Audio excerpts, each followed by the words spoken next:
Moon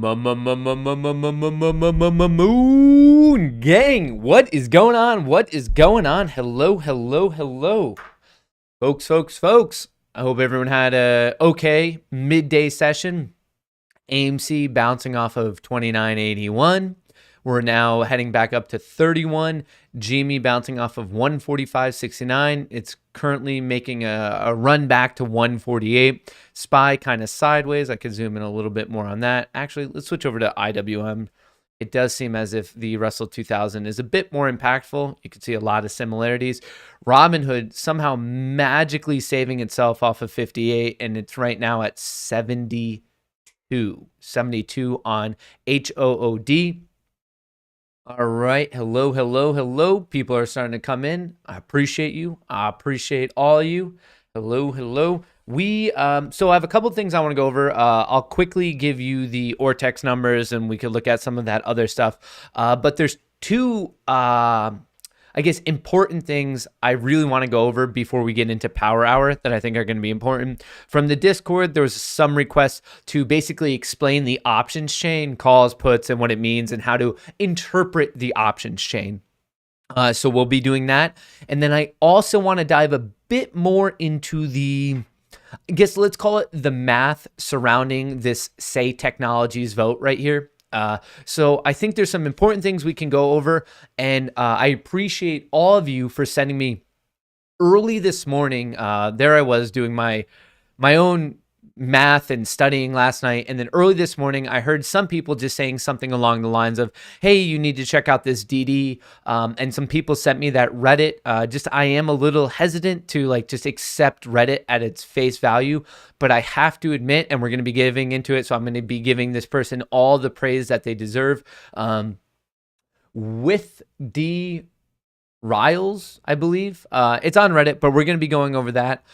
Some very, very accurate and hardcore math. So across the board, excited to give you that information, to go over to it. What does it mean? What does it not mean? Explain some of my own math and where a lot of it we align on. There is a little bit of a differentiation, and that's okay. It's a healthy debate, but I think we're going to be getting into some interesting things. So really, overall, what this information is starting to get to is to the point that market makers, prime brokers, someone out there has a lot of explaining to do, is the best way for me to sum it up. Where did my pen go? I need my pen. Where's my lucky pen? Oh, here it is. I dropped my pen again. All right. So let's rock into this session. All right, I guess very quickly as we let some people come into this, I think the best opportunity, let's kick off this one a little bit. I want to hop into options and the best way to read an options chains and what it does and doesn't mean. Just clear up any questions, especially for people who are newer to the world of options. And I will be using AMC as an example. So this platform is Webull, and in the bottom right, you just click on options and you're going to get this thing. You're going to see this on various platforms, various brokerages, and you're going to see something like this it's referred to as an options chain. Couple things to go over. I just want everyone to feel much more comfortable what this is, what this isn't. On the left side, you have the calls. On the right side, you have the puts. In the world of trading, a call option, it's an option contract that is your legal right to buy 100 shares per contract at the strike price on a certain date. So what does that mean? If you're buying a call, that's saying by the time you get to before, all the way up to and including that expiration date, you have the legal right to buy 100 shares per contract for the strike price, which is in the middle here, up to and including that strike price. The put is kind of the opposite. Instead of the legal right to buy 100 shares, you have the legal right to sell 100 shares. And right now, the way I'm explaining all of this, that's through the concept and the lens as if you're buying a call or buying a put. You can always create a position by selling a call and selling a put, and that's how you would invert it. And I think that might kind of cause a bit more confusion for this particular talk. So let's just keep it to the concept of buying a call, buying a put. If you buy a call on the left side over here, calls, that is a bullish bet. You're looking for the stock to go up. If you buy a put, that is a bearish bet. You're looking for the stock to go down. And you're kind of basing it on two separate things here. Up top, you see the expiration date. That is the date all the way up to that the contract would be valid. And then the other aspect is, and when I say valid, is after that date, the date of expiration, it disappears into the ether and you have to make your decision to close the contract and do whatever you want to do before then. And we'll dive into that in just a second. The other important aspect is your strike. Do you think that AMC will be over $35 by August 6th? That's one way to interpret it. It's the value of the stock, that's the strike price, that you want to make the bet on. So you might notice that there's two different colorations here. We have kind of this like light bluish, whatever you're going to call it, and then you have the gray, and they're kind of catty corner of each other. Why do we have that? Well, a call is a bullish bet, and a put, if you're buying them, a call is a bullish bet and a put is a bearish bet. So these two, the top left and the bottom right, are referred to as being in the money. Why are they in the money? Well, the stock is currently trading at 30.43. So anything below that in terms of a call is in the money because a call is a bullish bet. And anything above that is in the money for a put because that's in the money because that's a bearish bet. So basically they're already covered. You're in the money.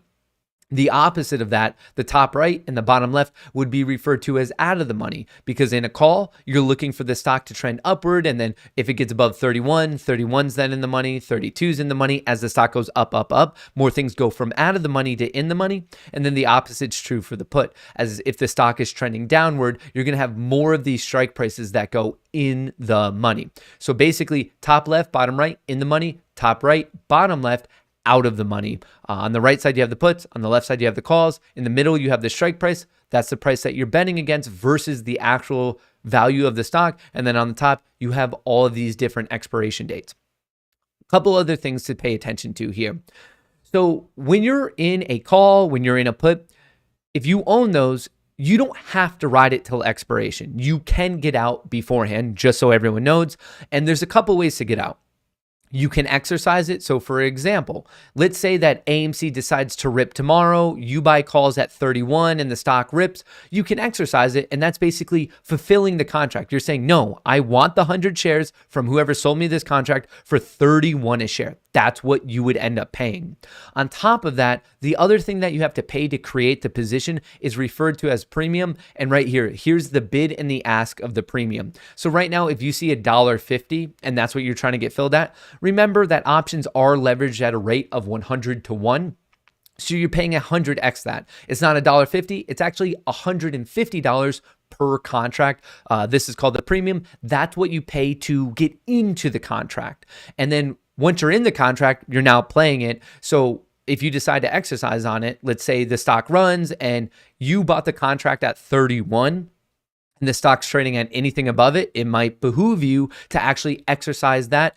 And you have to have the capital in your account then to actually get out at 31. You're buying 100 shares per contract at $31 a share, even if the stock is trading at 32, 33, 34, 35. That's the point of this contract. It's saying you have the legal right to get filled at 31, regardless of what AMC is actually trading at. That would be a fee on top of the fact that you did pay $150 to get in per contract because that's the premium. There's a couple ways to interpret this of when to get out. And I think some of the complexities arise when you're talking about, all right, are you writing it out to expiration or not to expiration? And let's say you're like, hey, I'm in this contract. I want to spend the $150, but I don't have the money in my account to buy 100 shares for $31 per contract. At that point, you can't exercise it then, but you can just sell your option. That is completely fine. As the stock trends upward, especially in more of a volatile manner, this premium, it'll go from 150. I mean, in the time we've been talking, it went from 150 to 155. You can just sell the contract and then collect that profit difference if you don't have the money in your account to exercise, or maybe you don't even want to exercise for whatever reason, because this applies to not only AMC, but any other stock out there. For all of this, the puts are going to be kind of the exact opposite. If it starts to go down and you bought a put, it'll increase in value. And for that one, you're looking to sell stock. Remember, calls our legal right to buy stock at a certain value. Well, puts are the legal right to sell a stock at a certain value. So in one side, you need to have the capital in your account. On the other side, you need to have the stock in your account. Calls and puts are the perfect inverse of each other. So if you understand calls or if you understand puts and you're struggling with the opposite one, literally just inverse it and you should theoretically be good to go. Another thing that we see a lot of, okay, what is this break-even price? If you're buying it, it might, like your brokerage might show you the break-even price. Your break-even price comes into play when you're holding it all the way until expiration. So for example, if you were to get this right now with AMC at 31 and hold it till August 6th, this is the expiration date that we're looking at, you would have to add the $1.50 to it because that's your break-even price. That's what you paid. You added onto the strike price. That's what you would need AMC at to be break even on the position, as in to not make money, to not lose money, if you held it all the way till expiration. You don't have to though. You could get 31 right now. Let's say AMC gaps up tomorrow. It doesn't even necessarily have to be the current strike price plus a premium, because there are other things that go into pricing an option. You have, yes, the value of the underlying stock, the underlying equity. Other than that, you also have the time until expiration. The more time, the more valuable the contract is. And that's true for calls and puts. And then the final thing is volatility. As volatility increases, so does the value of the premiums. Once again, that goes for calls or puts. So you want the way a stock, or excuse me, an option has its most value is the most time until expiration. The stock is trending in your direction, and it's trending in your direction in your favor in a high volatility manner. Very, very important. And then obviously the opposite's true if you're selling. If you're selling, you don't want the stock to move. You want it to trend away from what you're doing, and you kind of want it to happen in a very low volatility manner. And in all that, basically theta is benefiting you as long as like those other things are holding true. But once again, in this particular talk, we're just talking about buying a call. We're talking about buying a put. Overall, that's kind of like your main rundown of to interpret all the things going on. Calls on the left side, puts on the right side. These two, the top left and the bottom right, are in the money. The top right and the bottom left are out of the money. We have the expiration dates. Obviously, as you go further down the expiration, like if I just pick September's, you're going to see a big jump in the value of all of these. Let me just show you this.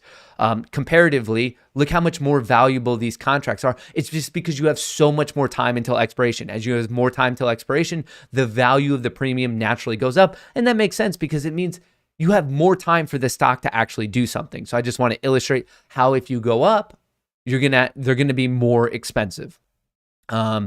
So we're talking about premium. Volatility is important. And right here we have the implied volatility. As you can see, the implied volatility, if it goes higher, like all of a sudden, if AMC were to start ripping at this exact moment, you would see the IV kind of spike up. As volatility goes up, the premiums are more valuable. As it goes down, they are less valuable. The implied volatility, that's also referred to as IV.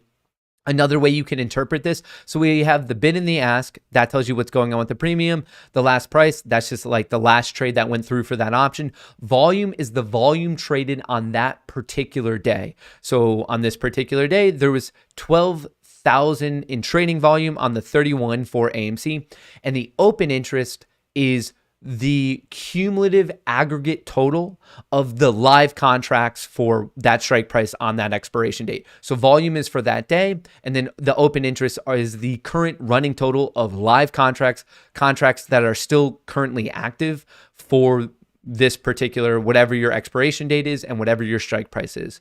So I think with all of that, we've kind of gone through all the different columns, all the different rows, what this all means.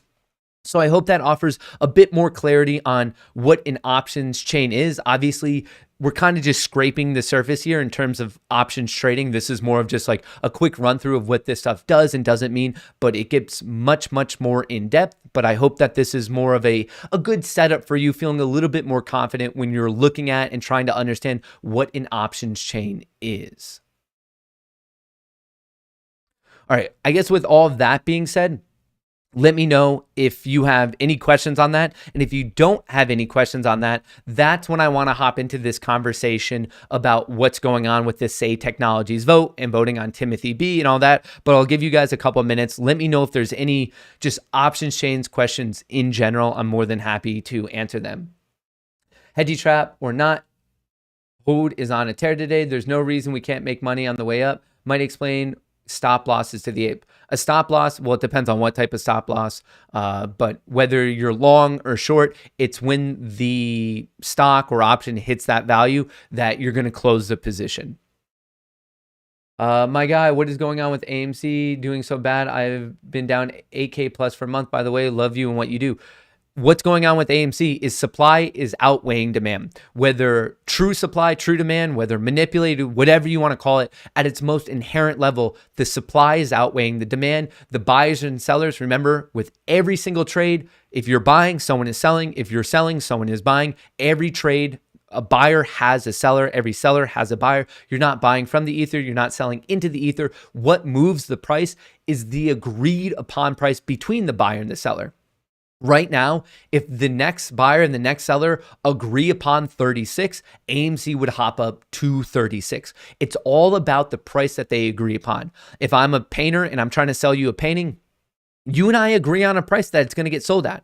I might say, hey, I want to sell it to you at $1,000. And you might be like, I'm only willing to buy it for 900. And I might say, oh, okay. But if you come to me and you're like, hey, I'd buy it for 1,000. And then another person comes in and says, I'll buy it for 1,100. Well, I'm going to sell it to the person at 1,100. It's all about, when you come to trading, there's the core axiom that every buyer has a seller and every seller has a buyer, and it still is the basic rules of supply and demand.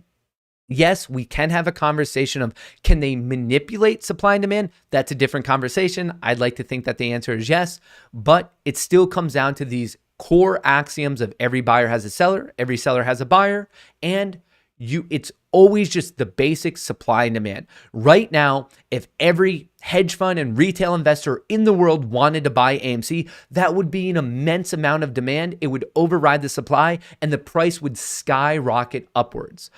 On the flip side, if everyone in the world who owned AMC, all retail, all hedge funds such as BlackRock or money managers such as Vanguard, if everyone wanted to sell, that would be an immense amount of supply that would outweigh the demand and we would drop. So right now, what we're seeing today is the supply is outweighing the demand. Another way to word that is the selling pressure is outweighing the buying pressure of what we're seeing on an intraday basis. Like I said, yes, there are various ways to manipulate supply and demand, but I'm just trying to illustrate the core concepts of what we're actually dealing with.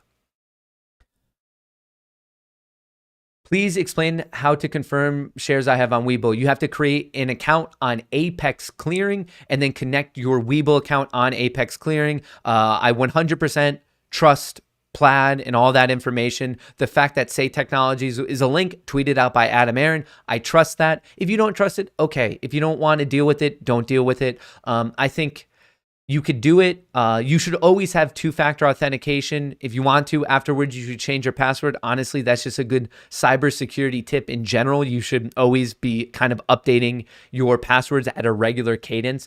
But this, I saw a little bit during the break today, that there are people who are just saying that this is set up by Citadel. That's FUD. There's no proof of that whatsoever. This is people that are trying to, I guess, damage the community, in my opinion. Hey, Mark, could you walk us through what things to look for when timing an entry into options play, speculative calls, not financial advice?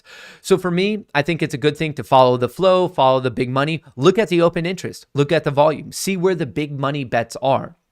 Another thing is maybe you see that the volatility is coming down and then all of a sudden it bottoms out and the volatility is starting to pick back up. That's another good sign. You want to buy at a low volatility environment and then have the volatility and the price action explode in your favor. Those are some things I can look at. I like to pay attention to following the flow, following the big money. That can lead to some awesome trades because a lot of the times big money might know something that we don't know. So that's one way to capitalize on it. But Alexander, those are some just top tier generic general commentary. Options are very complex, but I don't want that to scare anyone. Trust me, if I can learn options, so can you. It just takes the time, the dedication, and the curiosity on your part to get to that level where you're feeling comfortable with options. I know it might seem like Greek or just a completely foreign alien language to you, but I'm telling you, if you put in the time, you will learn it.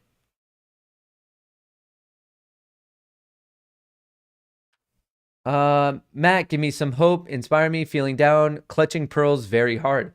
James, I mean, this is all of our individual trades. For me, I look at things like the share count going on. I look at the fact that the shorts haven't covered, and that's what's up for me. But James, it's up to you. You have to have confidence in your own DD in the situation. I don't know if it's healthy necessarily for people to be exclusively looking at people on social media for the trade, because I'm not your financial advisor. It's your money. I'm playing with my money. You're playing with your money. I'm more than happy to explain what certain things do mean, what they don't mean, and maybe that'll give you like the aha moment of understanding something.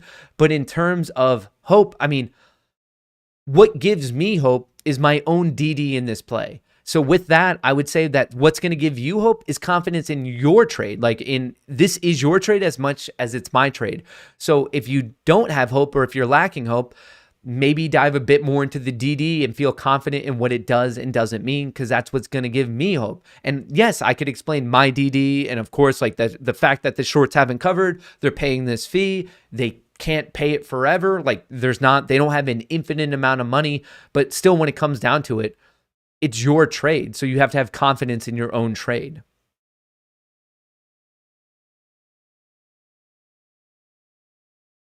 Hey, Matthew Mark. Kohrs, can you do an Ortex check for ARCT? I can, and honestly, I should do that anyway for AMC and GME, but let me just ARCT. Let me give you this one really quick. ARCT, a therapeutics holding company, right away tells me it's a stock I would not trade.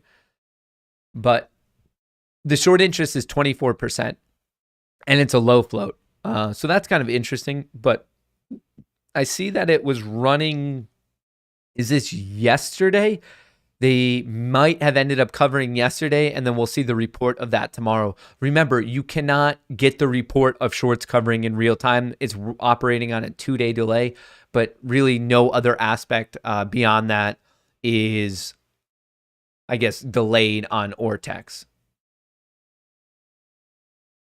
Matt, did you see the Reddit screenshot sent to you on Twitter about Schwab partial fill on 200 shares? I did not.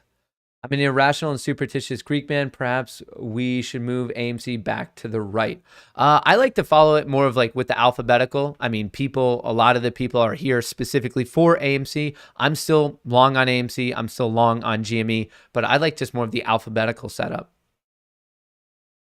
Hey, Matt, I couldn't take it anymore. While I love holding 420 shares, I had to buy more. This is literally the best summer sale ever. What is going on, Cat Facts?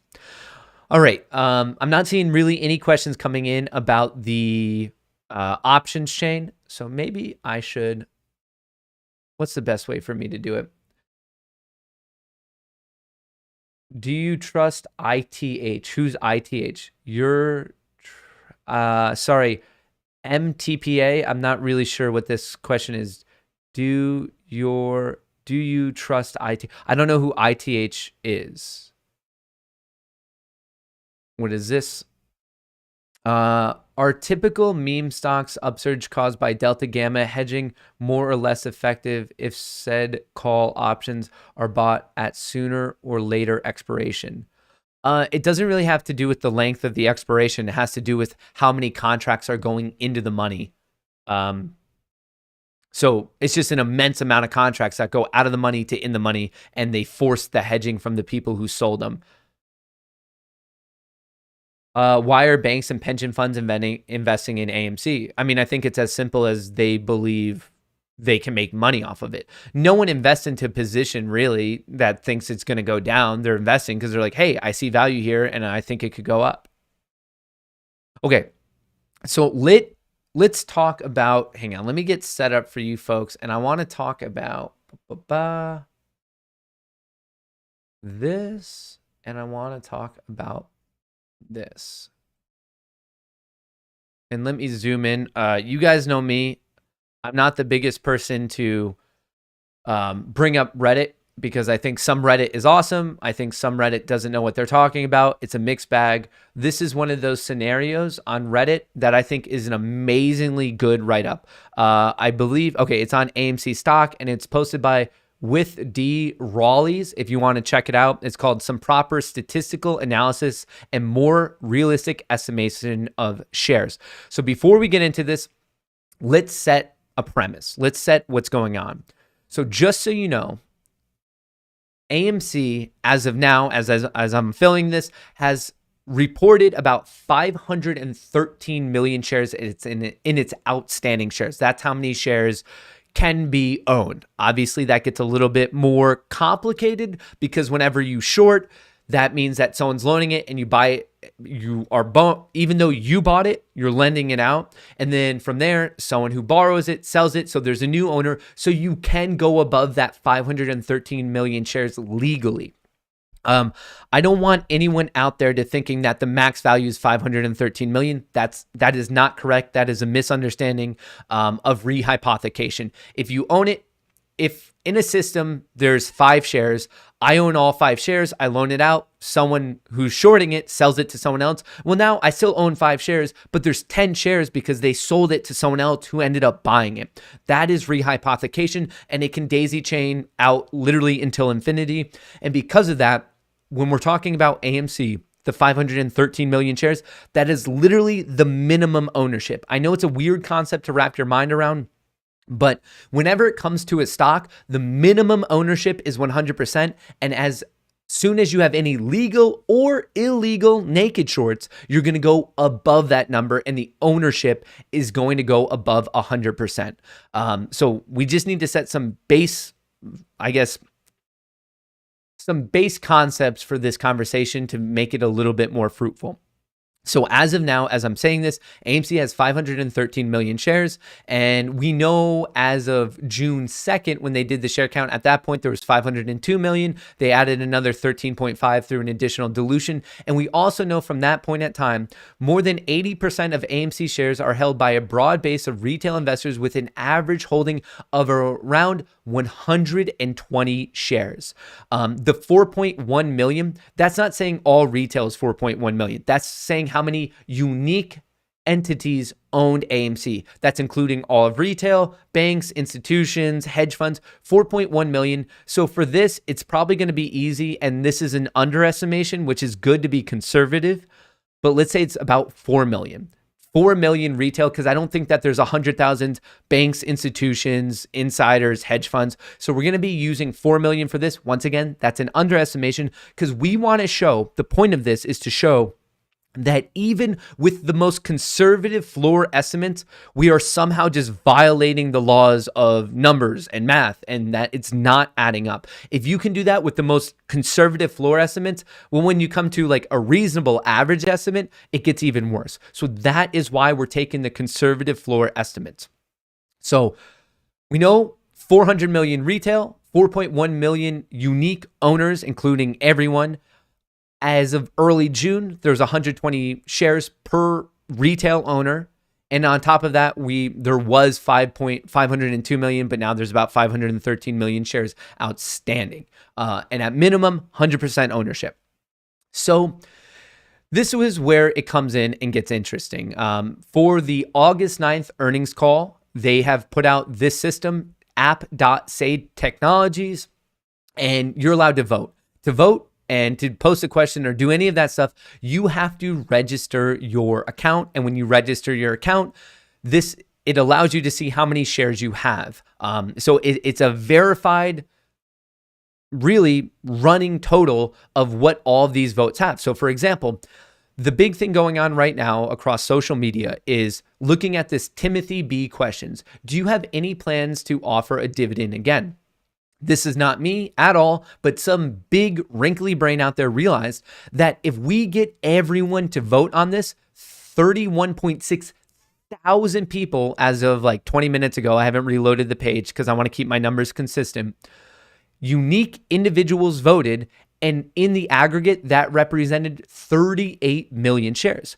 People realize that on an individual question, as we get more and more people to vote, that could give us an interesting insight into how many shares are truly out there. And if it can get to a certain degree of like kind of saying, hey, this is not possible. And honestly, as I'm about to show you, not only from my own math, but from this very impressive piece of DD done on Reddit, that yes, these numbers do not add up. And in fact, we have more shares than can possibly be explained.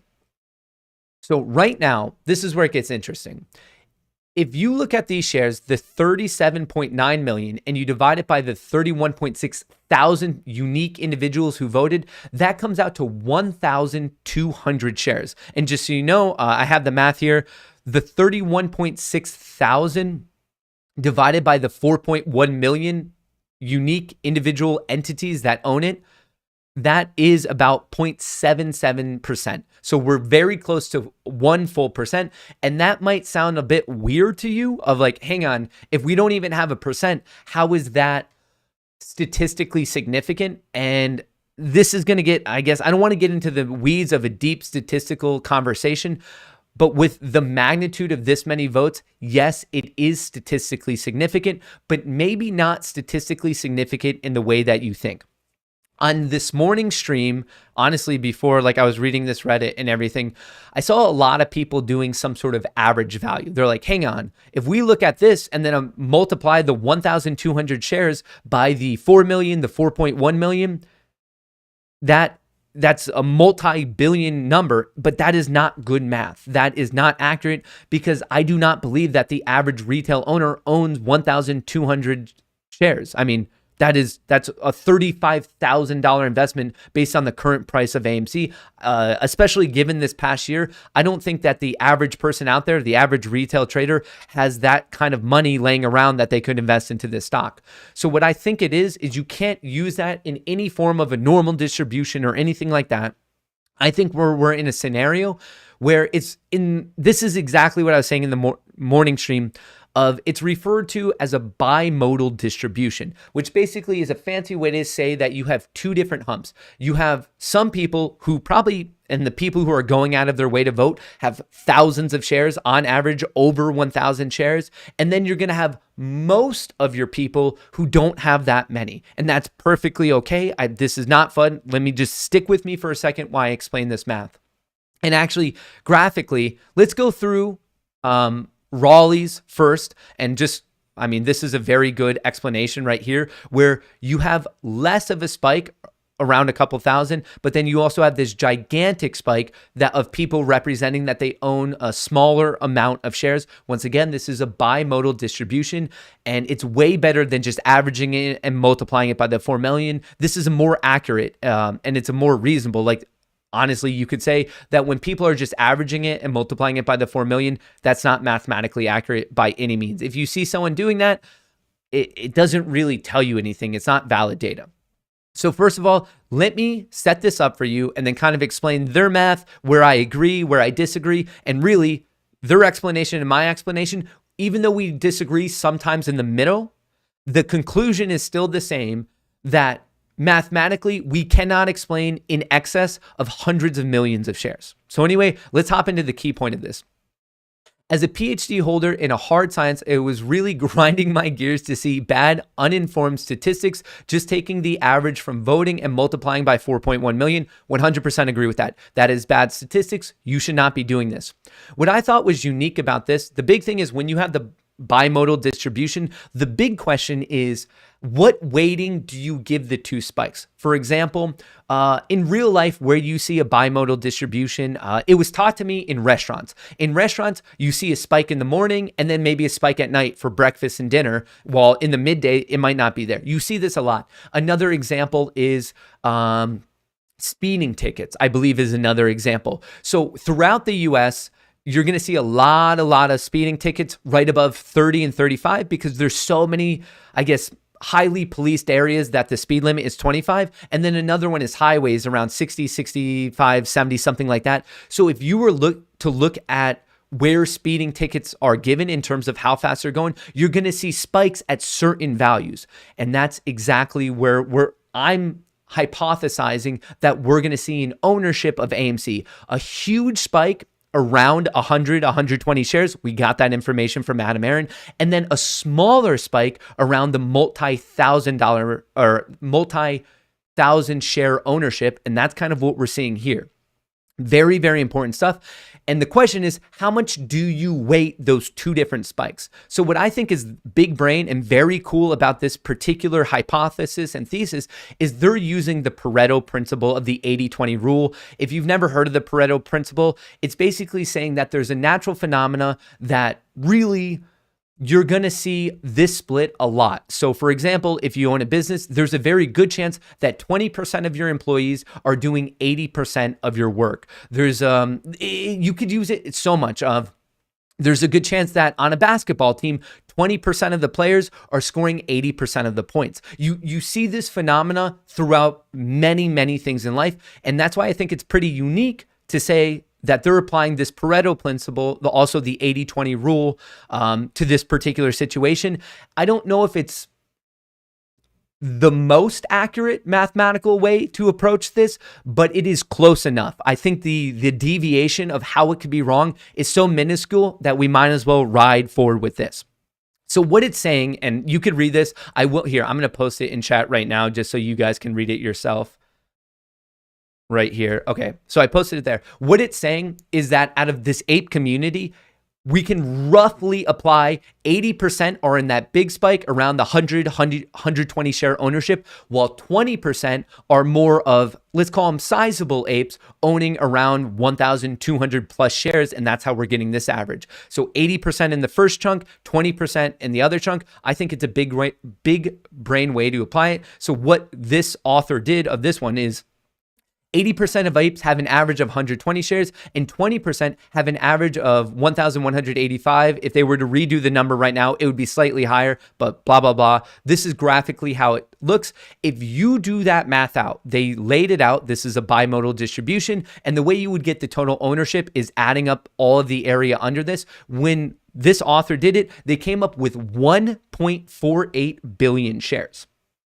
So 1.48 billion. Matt, what are we possibly going to do with that number? What number do we need to get above that it violates something and the SEC should look into it? I'm so happy you asked, young duckling. Let's look at it this way. So AMC right here, we know has 513 million shares. Well, before when I was talking about blah, blah, blah, rehypothecation, what is the number? Like if we're above 513 million, is that the number that things are bad? No, in fact, it's not. We have to go a little bit higher. You have to look at all the shares on loan because that could theoretically be added onto it where like, okay, there is still a reasonable explanation. So right now, let's call it 100 million. Let's overestimate. So we're more conservative. So that brings us up to 613 million. But it's not done there because we know that there's about 85% all market volume covered by Ortex. So let's just overestimate it. And let's say that there's another 15 million because we know we're underestimating by about 15%. So right there, for the ease of math, let's add on another 15 million. That brings us to 628 million. And let's just go out of our way and be insanely conservative. And like, honestly, the numbers don't even say this, but let's be as conservative as possible. The golden number, really, it's 628, but let's just notch it up and let's just say 650 million just in case we're missing for something.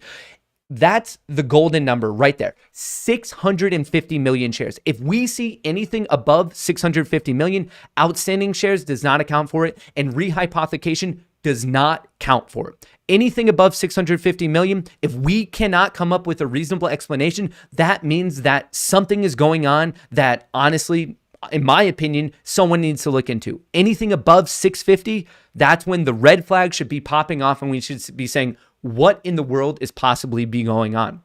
So right there, if I'm saying 650 is the number, well, right there, we're clearly, I mean, we're not 3x it, but we're 2.5x it, 1.5 billion shares, obviously in excess of 650. That is bad.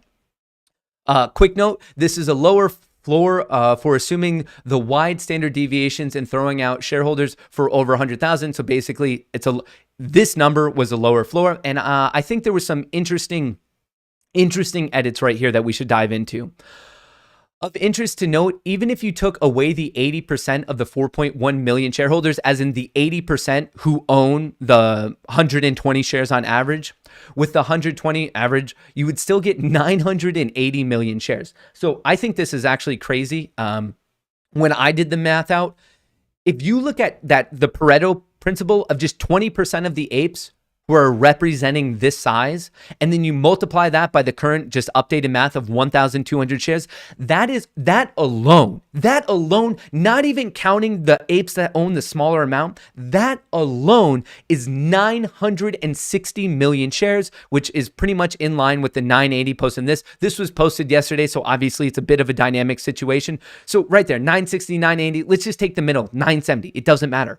970, that alone, folks, is violating our number of 650. But wait, Matt, you're still assuming the 20%. What if it isn't that? Well, boy, oh boy, let's get even more conservative. Call me conservative Kohrs. You cut that in half. Let's go 10%. Let's cut our number in half. Now we're at 480 million, but don't forget, we are still not accounting for the other 120 shares. Let's not even do 120 shares. Let's call it 100 shares. I am bending over backwards. I feel like a gymnast to do this flexibility. I feel like I should be a yoga master. I am chopping off numbers to explain anything I can possibly. Let's cut that number in half. 480 million. Okay, Matt. That 480, that sounds like it's below your 650 number. Well, don't forget, we still have that other 80% chunk, and then I'm just threw 10% out the window in case I'm completely wrong. And instead of 120, why am I using 120? Because we got it right here from Adam Aaron. You know what? I'll cut off 20 from that. Let's do 100 million or 100 shares for the leftover 80%. That's another 320 million shares right there. I threw everything out I possibly could, and that still adds up to 700 million. Where am I getting 700 million? The 480 million where I just cut a number in half, and then the 100 shares where I just cut out 20 shares and multiplied it by the leftover 80%, completely discounting really 10% of it. That is 480 plus 320, which adds up to 700 million. Still, we're over by 50 million, and the way I got there was throwing numbers out. I said, this doesn't matter, and I still couldn't beat the number down to a realistic explanation. And then if you were to do the other way around, you still, if I cut that number in half, the 320, let's say that the average shareholder didn't have 100 shares. Let's say that people lost enthusiasm and really were like, you know what, I'm done with AMC. Let's cut it down to 50. You get 480, where I just chopped off 10% that I couldn't come up with. And then I chopped the other number in half. That adds up to 640 million. And right there, I was saying that the magic number that I overestimated previously was 650. But hang on, you know what isn't counted in this?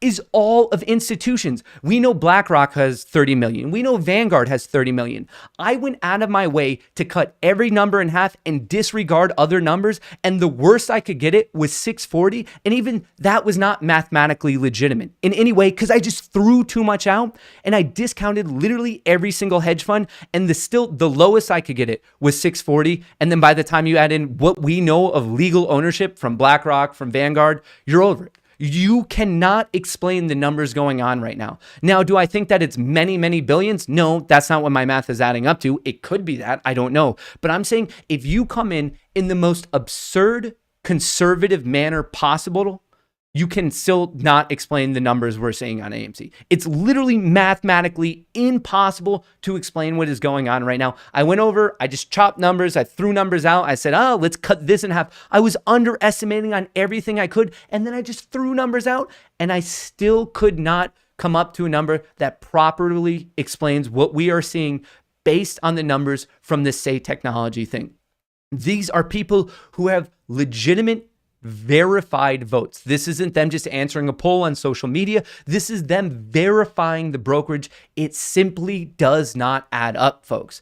Let's read this last thing before I go off too much. For an extreme floor, let's consider the following. Currently, there are 26.6 thousand apes. We're more than that. Voting on the question of 31.5 million shares between them.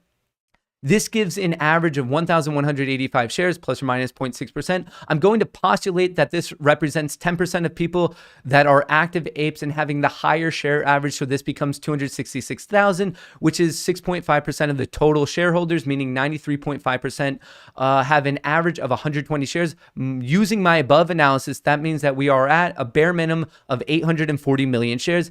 If we double that amount of active apes, that gives us 1.15 billion shares. So no matter what, obviously some of the math in between, there's assumptions going on between me and between Raleigh's. I still 100% love the tactic that this author approached it with. I recommend everyone read this because it is very, very good. I went out of my way just for this portion to chop off even more numbers to still illustrate and highlight the point that it's just not explained. This, to me, I strongly, strongly believe these two little numbers right here is the strongest evidence we have seen in the past 6 months that there are illegal naked shorts going on, creating synthetic shares, counterfeit shares, phantom shares, whatever you want to call them.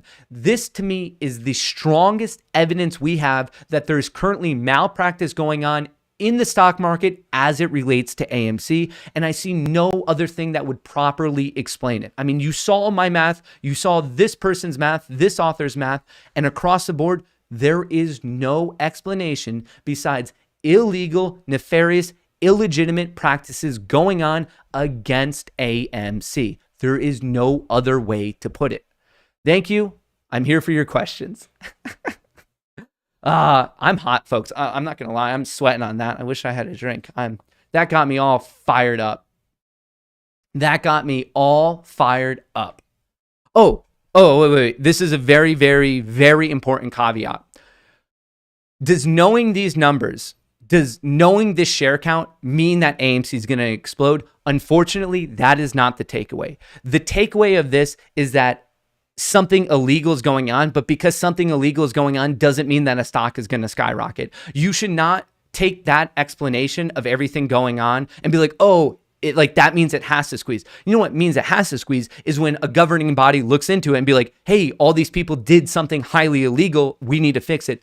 This is indicative to me of the fact that FINRA, SEC, someone should actively look into this. And who knows, maybe they are already looking into it. That's very, very possible. I'm not saying that they're not.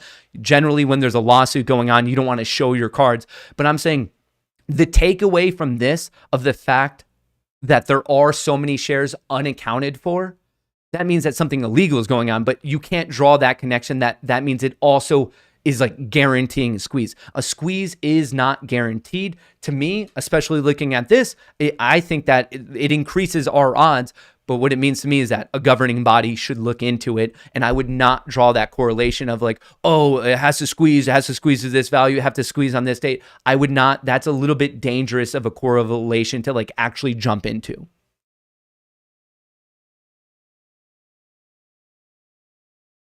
This is the way. Nice 8 math, super wrinkly brain you have there. But also like this is what I was doing last night. Like my background, computer science, statistics, but also no, don't forget a shout out to Raleigh's. Also great DD. You guys know me. I'm not the biggest like person reading Reddit to you, but this is exceptional. I think everyone should read it. If you have a Reddit account, like upvote it. This is good stuff. Can you clip that breakdown so we can share it? Yes, David, I'll clip it and I'll get it out there. Correlation. I'm actually sweating, folks. I'm going to take my socks off. You know, sometimes you get all flustered and your feet get sweaty, or is that just me?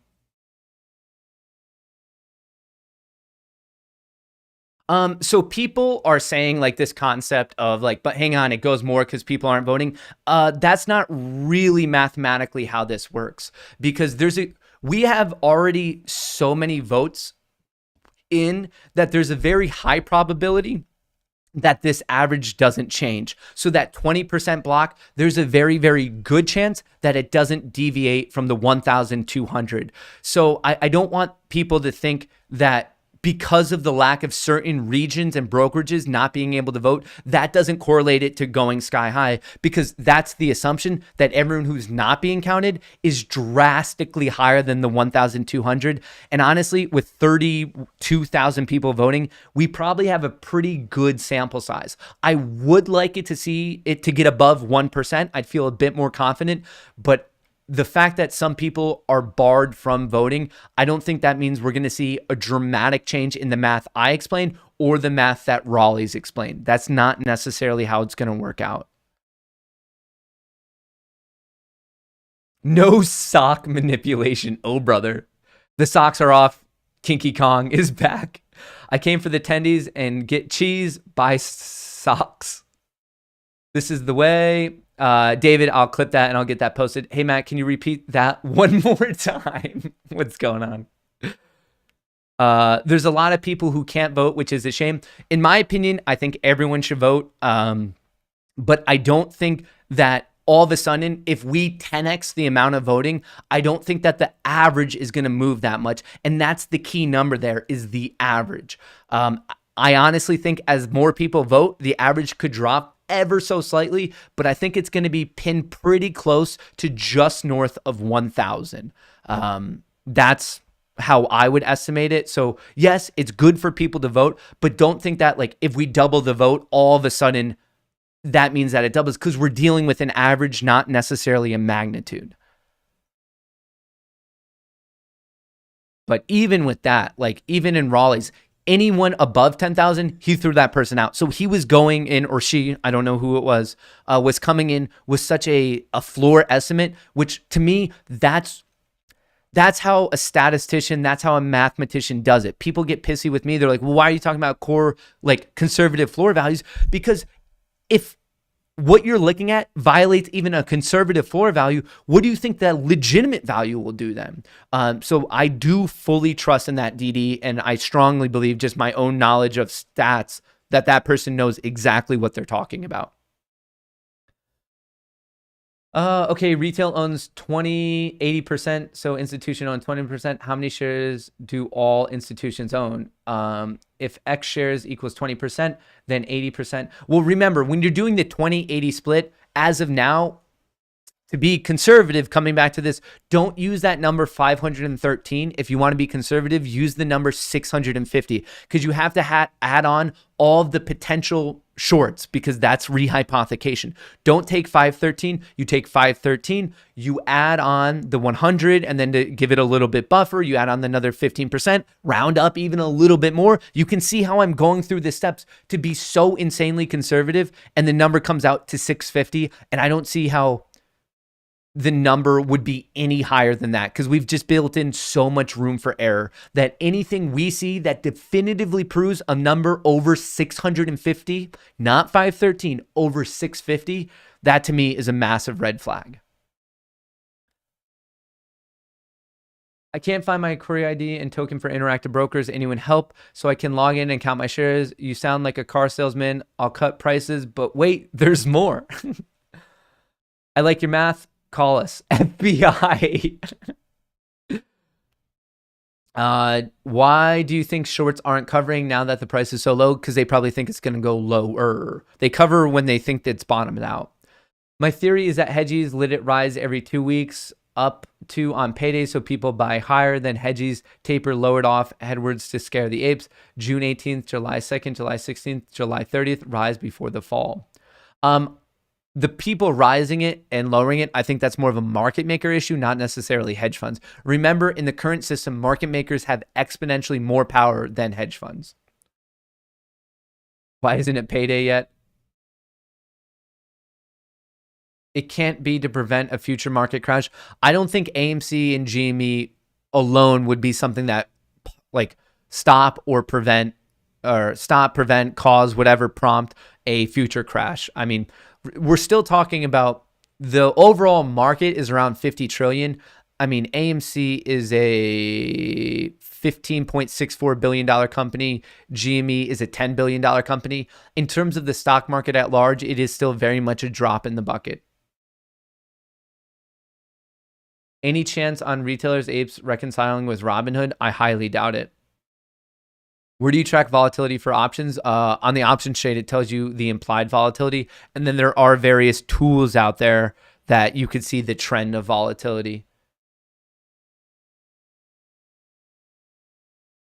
Just lost my left AirPod while listening, waiting for the squeeze so I can buy a new one. Love your fat cash, Matt. Keeps it up and power to you, bro. How do we get this message out to even more in the masses? Can you clip the video and make it easy to share? Yeah, so I will, just so everyone knows here, I'll put it, hang on. How do I do this? I'm going to put it on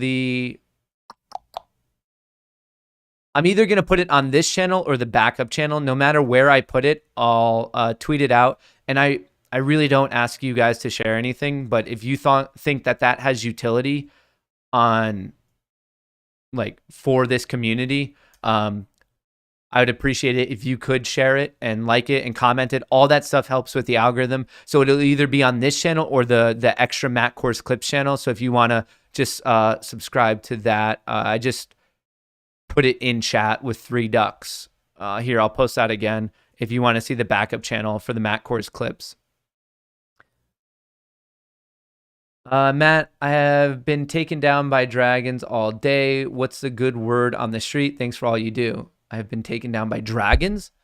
You got to fight that dragon. So what you're saying is there's somewhere between shares short. Got it. No. I'm saying not between. I mean, shares short. Not a hedge fund. You're messing with me.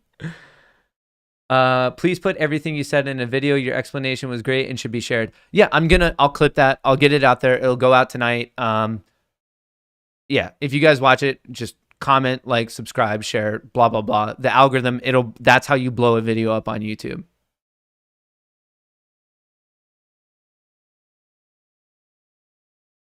We are flying the first Ape Nation owned banner over the Brickyard 400. Check it out on Twitter, a tree killer 35. Thanks.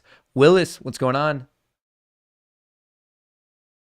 Matt, don't forget how difficult it is for Webull to connect. Those holdings on Webull are highly undercounted and vote totally. Tally is, I'd presume. Yeah, but still remember, it's an average. The more people that vote, we have so many now that I don't know how much the average is really going to change. It's still, the key number is the average.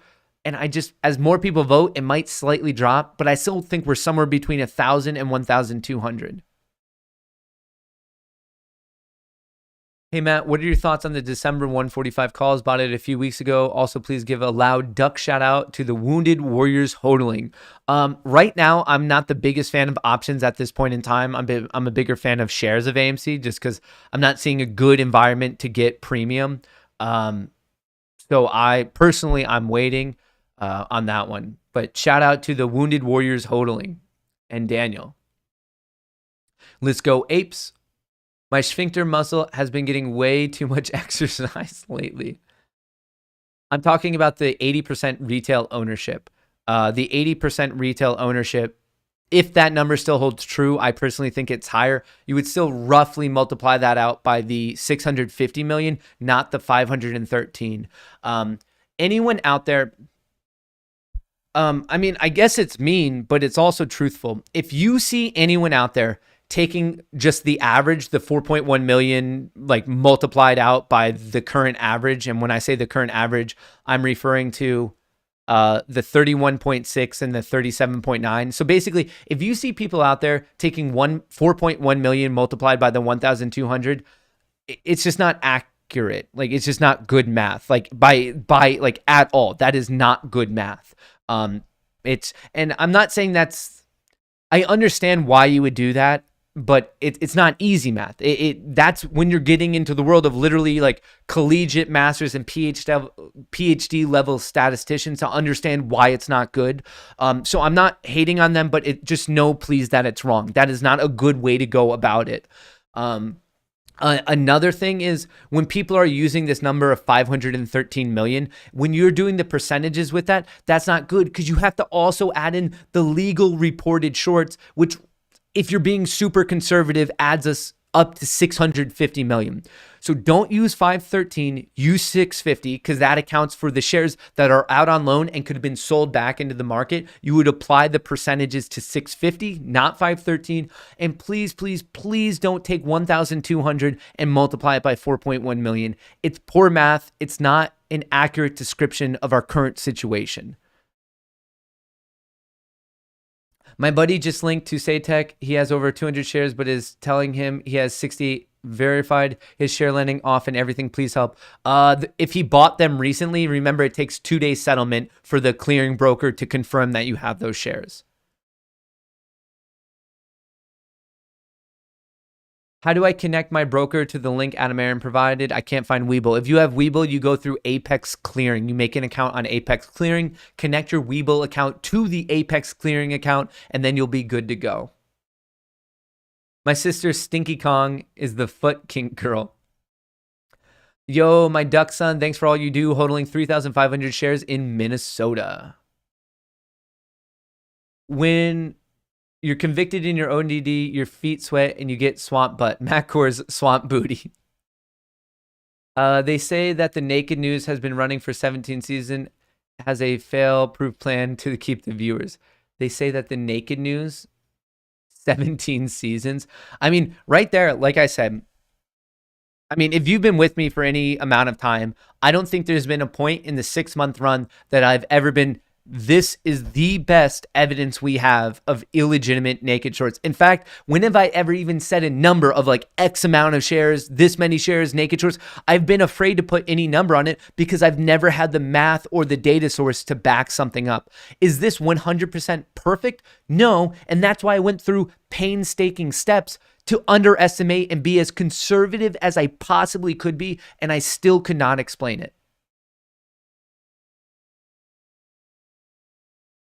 Small case study on your comments of average shares could be fun. But with that, there's no validity. That's what's so interesting about Say Technologies is it's valid reported shares. Like they're looking into the brokerage and checking out those shares.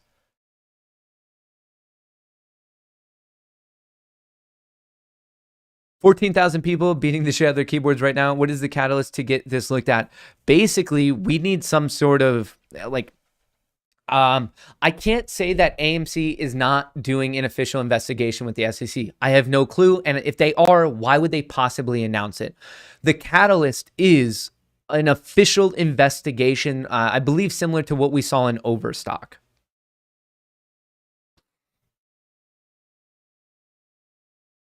I'm question 5 on the say list. Really wanted to get some duck reference in, but I chickened out. 1, 2, 3, 4, 5. How does AMC plan to combat day and date releases of movies on streaming platforms and theaters? I mean, that's a very good question. It'd just be funny if you threw in a duck emoji at the end or something. That's a good one. Can you confirm if AMC is on SSR? I believe it is. Stonko Tracker is usually pretty good at that. Stonk.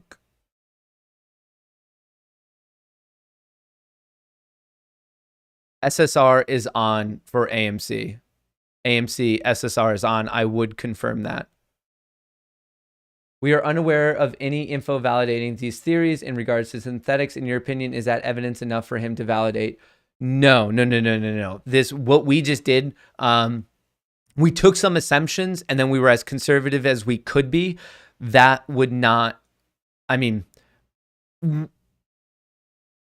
the way Wall Street would argue about it is more of the fact that they're like, okay, that's only 1%. And to a mathematician, they would be like, well, that's still statistically significant, but they might not. I don't know. Like, that's more of like legally speak, and like that's a lawyer thing. I'm not a lawyer. I'm not a financial advisor. I'm a guy in a flower tiger moon gang shirt. I don't think that would be something for Adam Aaron to say. And even if he did, I don't know if he would really want to do, like, I don't know if he would want to publicly state that. Shout out Eric. Early polls on Twitter showed less than 10% own bet, 1 in 100 shares. I think to say 80% average, 125 is very low, too low. But that's what I'm saying is if you can underestimate it even more and like it still violates the numbers we're looking at, then it just like strengthens our case. Thank you for all you do. Got in at 60 plus in June. New ape, but not scared. Only buying and hodling until AMC hits 69,420 per share. Signing up for Say, can you sign up as an institution? Take a look at the other stocks. Lemonade, low votes, but average votes are in share. Tesla. I don't know much about the other utility of Say. This is my first time really dealing with Say, so I don't know how it would be applied to like other stocks. Still waiting on my picks on WhatsApp. Oh, brother. 2 questions. 1, is 40,000 participants good enough for a data set? Yes. And 2, is there really were 900 million shares? What happens? Could they ever cover that? Thanks, Matt. They could, and it would just cause it to go higher and higher and higher. The more that you see in that, it would go high. Is there enough money in the overall system for 900 million shares to be covered? Yeah, but it would also be one of the most historic short squeezes the world has ever known. And that's me still commenting on the tulip mania back in the 1600s. It would be absolutely insane. So when does this come to light with the SEC? August 9th? No, it won't come to light. We don't know when it's going to come to light. In the earnings announcement, they will most likely not discuss this because once again, this is outside of their purview. This is the earnings announcement is for how the company is doing.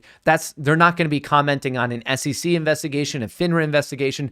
That is a completely different body. So don't go into August 9th thinking that like all of a sudden something is going to be magically different. We don't know if or when the SEC is going to make an announcement, if they're looking into it. And if they are, they're not going to announce it beforehand. So that's more of us with our fingers crossed, hoping that the SEC is looking into it and looking at the same things we're looking at.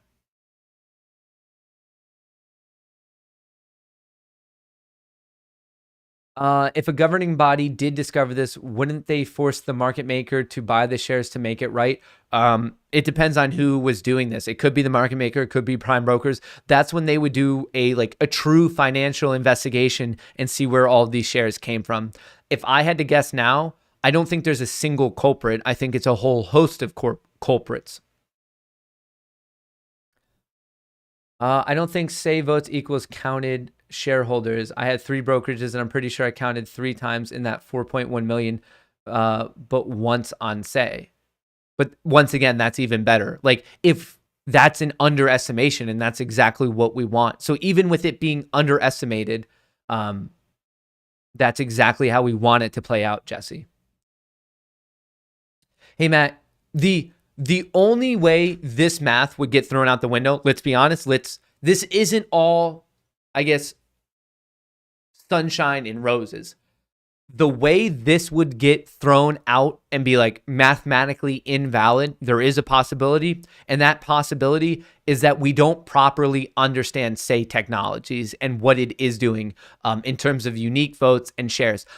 That to me is a stretch. I mean, because there's not really much going on. I think that's how many unique brokerage votes we have. So if you have 3 brokerages, yeah, that might be 3 individual votes, but still you're getting the total votes and then also the shares. So like that does mess up the math. If you have a lot of people repeating and then we're basing it on the number of 4 million. But even there, that's almost an advantage then because we don't 30,000 out of 4 million. That is not even 1%.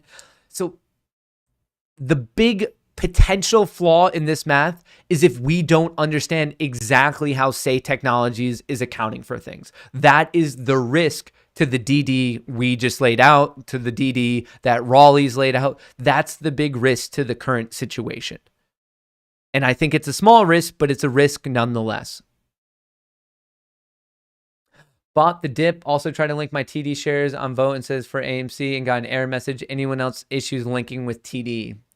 Matt, would you buy puts or sell calls on Hood right now? Not financial advice.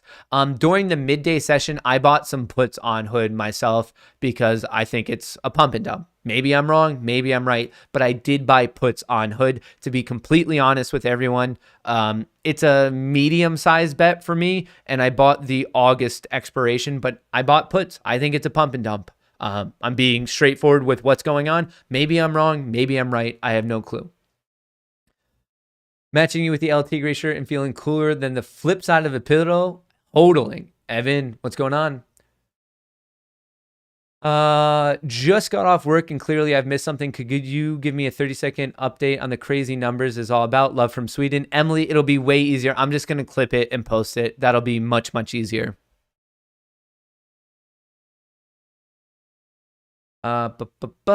Joey.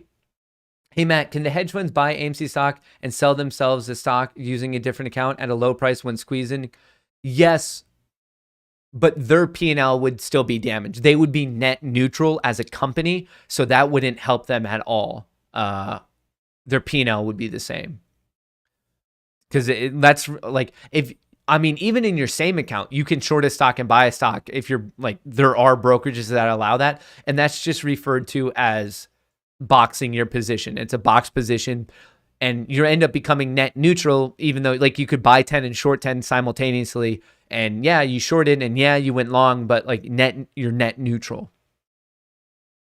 Usually you see that more in the world of penny stocks where people want to get the short on, but they think that there's not going to be any shorts available. So they short it and they go long and they might ride a penny stock pump up. And then as soon as they think the pump's over, they cut the long position and ride the short back down. You see that methodology a bit more in hard to borrow penny stocks is where I've seen it happen before, but you can really apply that methodology to whatever you want to apply it to.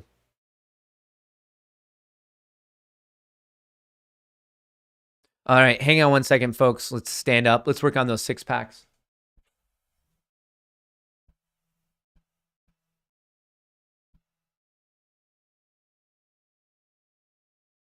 All right. We are good to go. Ooh, we went a little too high. We went a little too high. Ah, shoot. I had my I wanted to wear my glasses for that explanation. So I was a little bit more believable, unfortunately. Now I'm going to have to redo that entire rant with glasses on so I'm more believable because we were talking about math stuff. You know, the only thing really to do is maybe I should redo the rant, but instead of those glasses, we'll do these glasses. Be honest. If I did that rant with no glasses, with these glasses, or with the green glasses, which one would you believe the most? That's an important question. Which one would you be like, oh, yeah, like that? I'm picking up what that guy's laying down.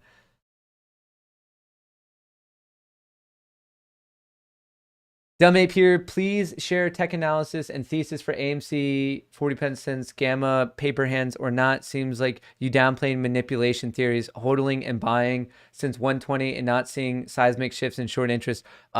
Passer, bye-bye. I don't know what you're saying about, you seem to downplay manipulation theories. Did you see what just happened? Like, I feel like you need to rewind and watch my like entire rant about the math of this situation.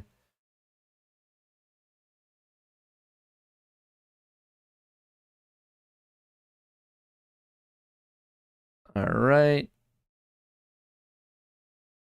More brokerages equals one. Many votes, lower average.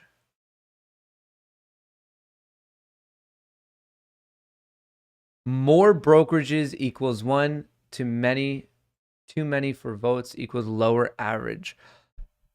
Whoa. Your shares are the same. No, Jesse. You're basically on Say Technologies. It's the total amount of shares accounted for, then divided by the amount of unique brokerages. So it's not exactly perfect because we know the amount of different entities, the 4 million, but honestly, maybe that's even what that number was. I don't think that would lower the average. Oh, brother, you are looking like an Amish used wood salesman. I appreciate that. Thank you. Um, One thing that could be discussed, which could be interesting, is how consistent is the 1,200? If we went through these individually and if they're all roughly the same, it would make me more confident.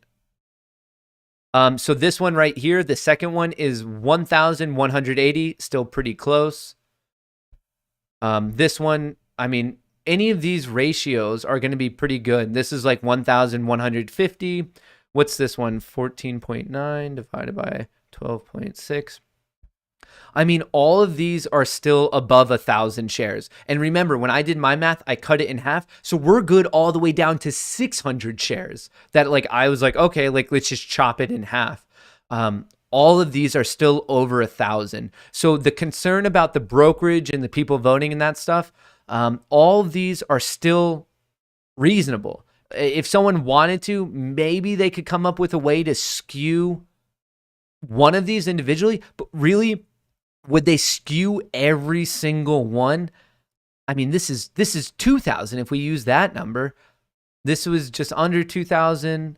I mean, all of these are still over 1,000, 1,100 roughly. So I think we're still good.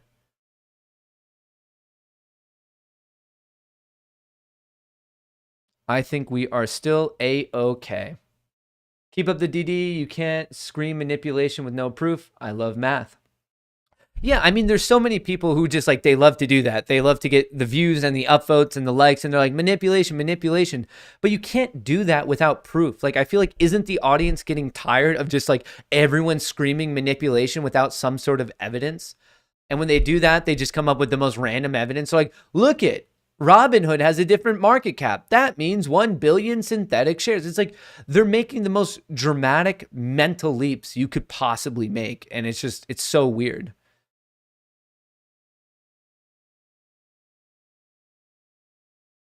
SEC looked the other way on Overstock when CEO was giving them evidence of naked short selling. He didn't have apes or an app. That synthetics are a share count, though. Yeah, and I mean, the Overstock situation ended up playing out in a pretty weird manner, but I think if anything, ours plays out in a better manner.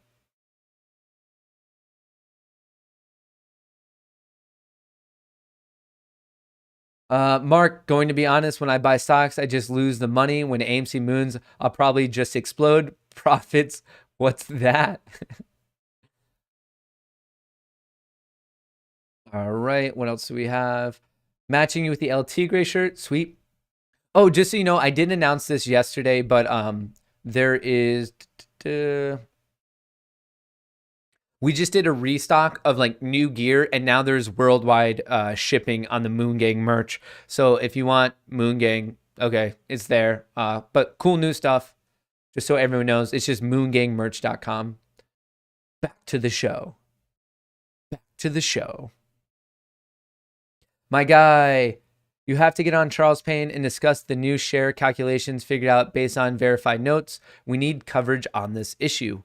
Yeah, I mean, I don't know. It's kind of, well, first of all, hang on. What is my day looking like tomorrow?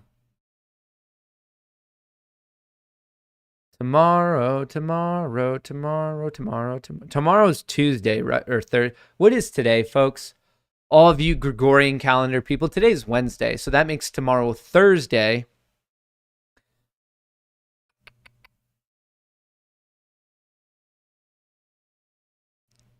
Any chance?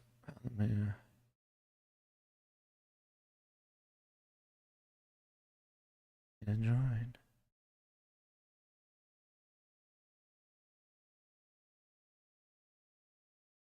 All right. It is Wednesday. Everyone's like, Matt, it's Wednesday, man. Come on. Keep it together. Matt raises from the dead twice, then obliterates with statistical analysis. Hedges, how? AMC apes, he is the one. What's going on?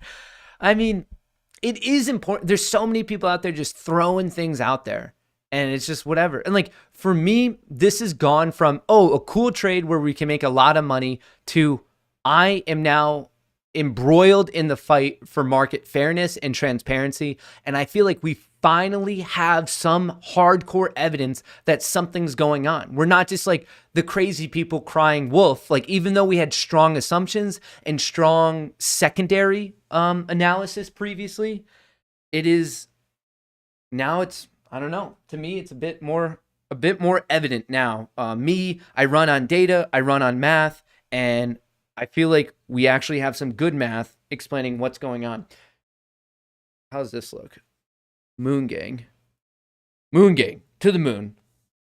I don't know where, sometimes this stuff, the people, the team who runs the merch store, they just end up sending me stuff, and I love it. Like it's like a never ending Christmas that like just random stuff like this shows up. I'm just doing this so you guys are like more comfortable when I announce that I'm like creating a rock band. Like, oh yeah, no, that makes sense. And you guys can see some crazy reflections. What if I look right? It looks like I have googly eyes right there. Oh, nailed it. Ah, this is, picture that. Like, there I am in the SEC and this is my shot. They're like, what picture do you want us to use for you? And then like all these other fancy people in their suits and ties. And then I use that one where I get googly eyes on my reflective sunglasses with a bandana on my head. Would have missed your answer. What price do you think hedgies are looking forward to start buying them back at? Or do you think they're watching more closely at how they interests are paying? Oh, brother. Dale, they're going to ride the trend. If they think it's still trending downward, they're going to keep it going. And it's different because like per hedge fund, they have a different trading plan. So maybe some of them are looking for X value, but I think if I had to guess, I would think that most are looking to ride the trend as long as they think it's going downward.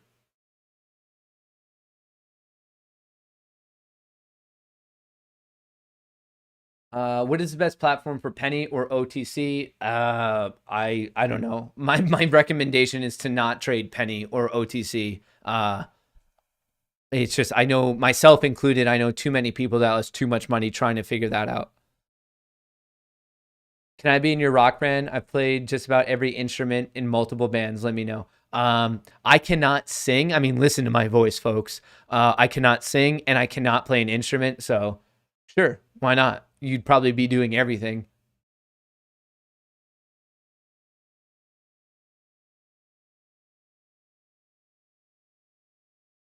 I would love to validate my 1,260 AMC shares on Savote, but Webull is not an option through Plaid to verify. I already sent an account and I'm in the USA. Yes, so I'm getting this question a lot. You would have to do it through Apex Clearing. If you're on Webull, you have to make an account on Apex Clearing and go from there. You in Apex Clearing in the top right, there's a little human icon. You click on that, make the account, attach your Webull account, and then go from there.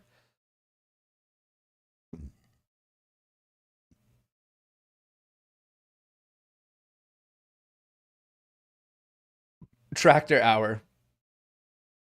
Tractor hour.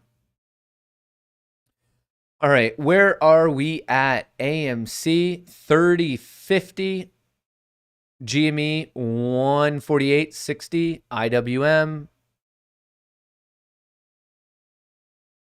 218.10, Hood 68.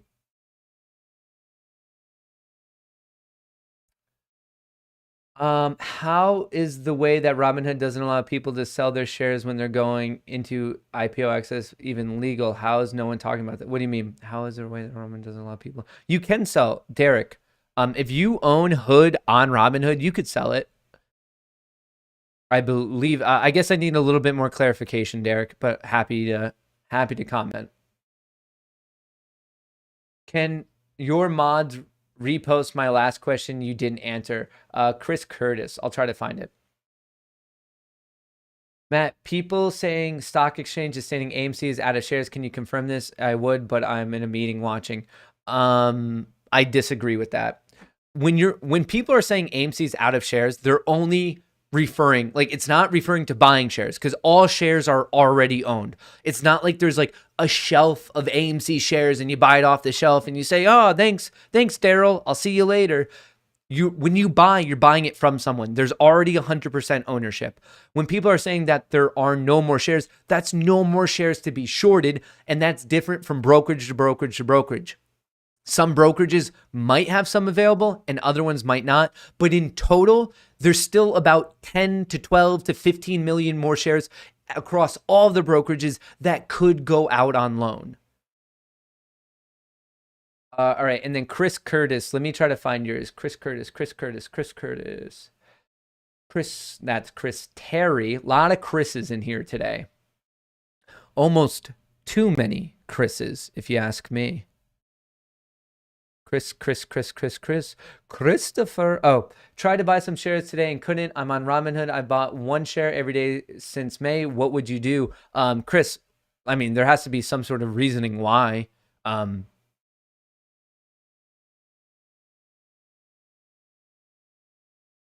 Like you have to tell me why. Like, did you not have the money in your account? If you're trying to buy AMC and you're not violating PDT or anything like that, like there's various things. I would need to know, do you have a cash account? Do you have a margin account? How much free money do you have in your account? Have you violated PDT? Have you violated the free roll restriction? But on any brokerage right now, you should be able to buy AMC for 30.48. 30.50. If you put in an order for 30.50 right now, above the current price, above the bid, you would get filled instantaneously. Matt, the agile John Lennon of the stock market. Let's go, brother. Moon gang for life. Peace and love. Peace and love. Shout out JP Stone.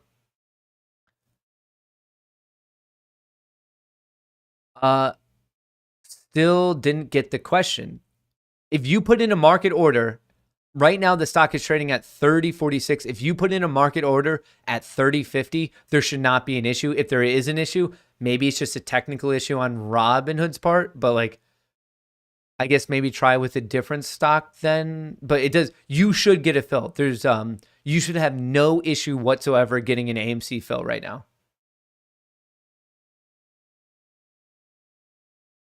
Passerby. Tomorrow when you start streaming, do the math again. Downtrend stop since you did the perfect math. Then I'll end up sweating too much again. Passer bye-bye. All right, where's yours? Passer bye-bye. Let me see if I can find this. Matt, watch every day. Super chat 20. Least you could do if done was recap what you said or tell me how far to scroll. Not a shill. I don't you'd have to rewind at this point about an hour. But passerby, I was saying I'm gonna clip it and post it later. Like, so it's gonna be a standalone video. Like, I'll post it within 1 or 2 or 3 hours. It'll be posted within the next 2 hours, and you could just watch it and you don't even have to find it. It'll be all good, man.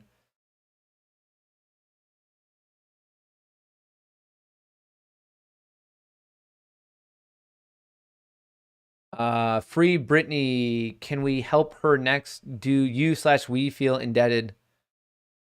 I mean, if you look at any of the charts of unemployment, barring the pandemic, and what unemployment did as in it dropped ever since her song Work came out, I would argue Britney Spears is like a huge benefit to the US and global economy. This is true. You can look it up. When her song Work came out, from that moment, unemployment just continued to drop, barring the pandemic. It's insane. It's a crazy chart. Check it out. Have a margin call with over 10K in the account, still cannot buy, hit the buy button 4 times. Have a margin account with over 10K in the account, still cannot buy, hit the buy button 4 times. Wait. Are all these issues on Robinhood that people are having? Chris, have a margin account with over 10K. Well, over 10K, you might be under PDT then. Do you have any more day trades? It might not be letting you join. So you're saying over PDT is at 25K. So if you've already done 3-day trades in the past 5 days, you won't be able to trade anymore. Or, well, I should say 4. That's going to stop your day trading. Well, actually, no, you should be able to enter the position. Chris Curtis, maybe do a market order and put it above the current ask. You'll have to check out the ask. But if you put out an order at like 30.75, that should be an immediate fill, depending on how quickly you did it. 10K has nothing to do with PDT. You have to be over 25K. TD blocked my market option sell only limit allowed. Sometimes you're going to see that with options. I've been there myself with options.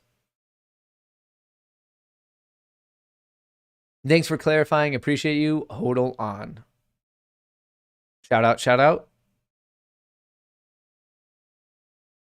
Do you think Robinhood or Citadel will do a pump and dump of Hood to use? If so, I mean, Robinhood's a brokerage, and then Citadel, are you talking about the hedge fund or the market maker? It's very important to distinguish between like which ones we're really honing in on there. Because right there, you listed a broker, you listed a market maker, and you listed potentially a hedge fund. I would be curious to see if Dave Lauer has any input on the math/numbers in the DD. Yeah, I mean, I could talk to him. When I did the interview, I happened to just know, like when I was conversing with him afterwards, that he has a very, very busy schedule over the next couple weeks. So I don't know if he would have the free time, but I'll ask him. The 15% omission from Ortex continues to be my biggest question since we rely heavily on them. Will they try to share with you who the 15% is and how large of a variable it could be? Surely hedge funds know that they can exploit it. Thanks. It's not 15% of prime brokers. It's 15% of market volume, market transactions. So with that, like you just have to build in some leeway, and you would just bet the extra 15% against you. And then in my example, I practically doubled it up to get like the extrapolation. Robinhood customers are allowed to sell IPO shares within 30 days, known as flipping. But if they do that, they won't be able to use IPO access for 60 days. That's why it's mooning. No, it's mooning because people are buying it. Just because people holding does not change the stock of a price. When you buy, it helps go up. When you sell, it helps go down if you're traversing the spread. But just holding doesn't impact the price. And the IPO, it's very common for IPOs or direct listings or any of that stuff for there to be some form of a lockup period. That's pretty much par for the course. Are wholesalers the ones buying and selling big blocks of shares? What is the difference between hedge fund? What is the difference? Hedge funds, market makers. Market makers are a type of high frequency trader that are actively providing liquidity to the market. They fill out the bid and the ask on many, many stocks, many ETFs, yada, yada, yada. Hedge funds don't do that at all. They don't have to provide liquidity. They're taking directional bets. Market makers do not, remember, market making is a special type of high frequency trading. They are in and out within nanoseconds. They're not in there for long-term directional bets. That's what hedge funds are for. They're making bets on whatever they think they can make a good bet on. Market makers, their duty is to fill out liquidity, the bid and the ask, and they're hoping to make money on people traversing the spread, as in going from the bid and the ask back to the bid. That's what traversing the spread means. Sorry to ask, I've looked everywhere. I want to say site registered through Fidelity. Is this the vote? What's the vote and where can I vote? Yeah, that is the vote. Brady Boyer. Can't use margin for AMC and Hood. Can't use margin for AMC. Hood talked us for it and said it was too volatile. Yeah, like that's possible. I mean, it is, the brokerage has the right to do that. Do I think that AMC is too volatile? No, but they're going to just cite the fact that it's down 9%. I mean, to me, it's bullshit that if they're not allowing margin to be used on AMC, you shouldn't be able to use margin on Hood. I mean, it's up 41%. That's also extremely volatile. So if they do have that rule, I'm not saying it's fair, but I think it should be applied equally across the board of volatile stocks.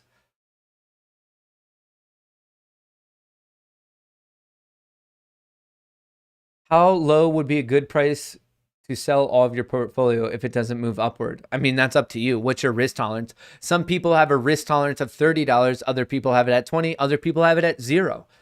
Your risk tolerance is based on your own life and your own financial health and your own, I guess, financial responsibility.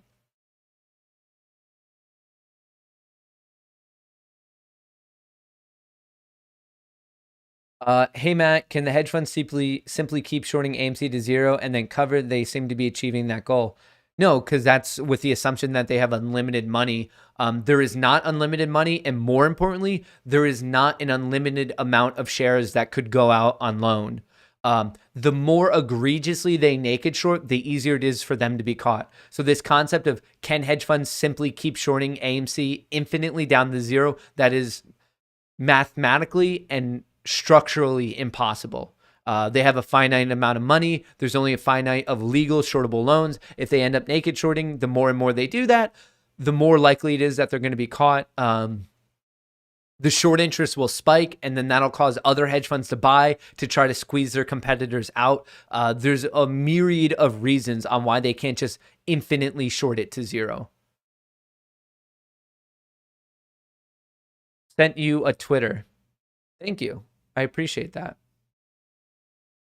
Is it a dead cat or not? No, this is not a dead cat. Matt, when all this is done next week or in 2 years, can you hold your head up high for always being rational, honest, informative, and fair? With that said, your sunglasses are hypnotizing me. Never more buying than selling, and every buy is a sell. Exactly. That's why they're reporting volume and not buyers. It's not like we see a total amount of buyers and sellers. If you're seeing buyers, sellers, inflow, outflow, that's referring to, did the buyer and seller meet on the ask, or did the buyer and the seller meet on the bid? It just tells you where they met throughout the day. That's about it.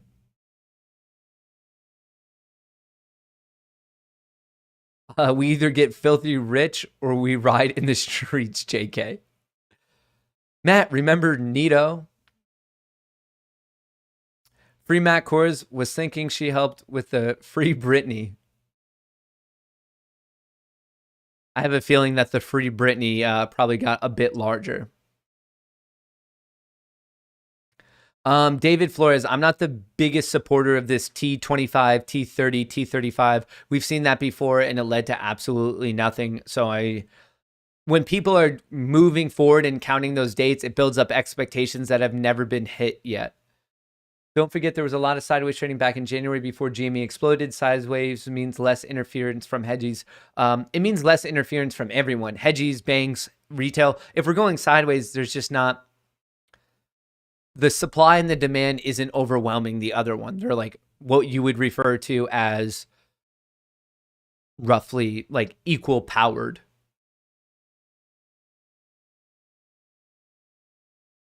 Someone just said, I'm so worried. If you're worried, then this might not be the play for you, folks.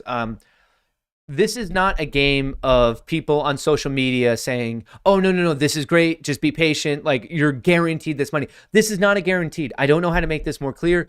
There is risk in this situation. And for me, I am willing to take that risk to send a message to these basically lying thieves on Wall Street. To me, my financial risk is worth that, me sending that message. And I'm going to continue to dig and make videos and shine light on what I believe these inefficiencies and just straight up like illegal, nefarious acts within the market are. It's that simple. To me, I trade every other trade differently. I do not trade the rest of my portfolio like AMC and GME. It's right now, AMC and GME are different. They are very, very different than the market at large. AMC and GME should not be thought of in any manner of the capacity of any other stock. They are very, very different. Different things are going on. And just to like, if you're shopping around and looking for a high short interest play, you're probably going to get blown out of the water. AMC and GME are the definition of a black swan, and they should be treated as such. But even with that saying, just because they're a black swan, that doesn't mean that this is riskless. It's the stock market. Everything in the stock market and really in life has some level of risk and reward. And this is something only you can answer. Is the potential reward worth the potential risk? What is your reward? What is your risk? That's for you to answer. And then ask yourself, is that reward worth that risk? We're all different. And you have to be responsible for your own financial decisions. I am not telling anyone when to buy. I am not telling anyone when to sell. I'm here to explain the things like the math thing that we just went over, and explain option trains and what this SEC filing means, and to make dumb jokes and put on John Lennon glasses. I am not here to tell you to buy or sell. Care to address the rumors of you being seen at Texas Roadhouse with Riley Reid? Yeah, I would like to address that. They are not rumors. They are 100% true. Riley Reid and I are going in halvesies, 50-50 on a Texas Roadhouse franchise ownership. We both believe it is the point in our careers where we want to expand into the restaurant industry. Obviously, we're both big fans of Texas Roadhouse, because why wouldn't you be? And we're doing that 50-50 together to see how the partnership works out. Thank you for asking. I'm excited for the grand opening. You're all invited. I'm gladly tell my grandchild I lost all my money so they could have a free market. Now get out of my cardboard box.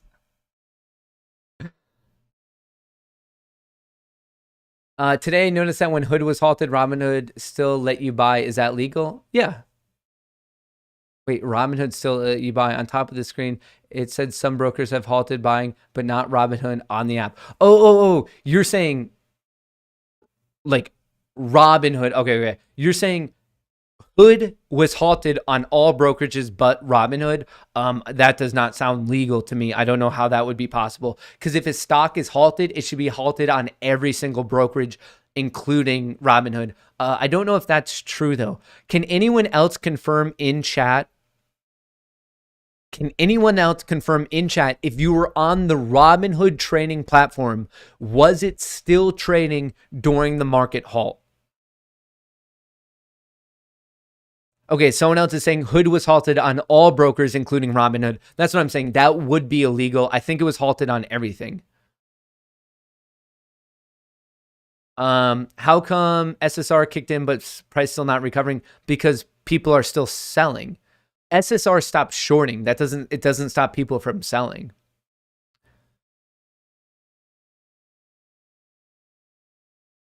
I seen also, I'm pretty sure it was still, like, it was halted when it was halted on every brokerage. Someone just said I was on Robinhood, it was halted. Yeah, that would be severely illegal, and it's super easy for the SEC and FINRA to see that, because they know the times of the halt, and then they could see if any trades were executed during then. That's like one of the easiest things to spot.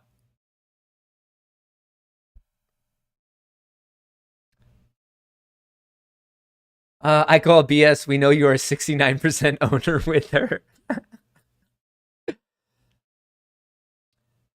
I have interactive brokers. It's asking for a query ID to verify my identity. Can someone please tell me how to do this? Thanks.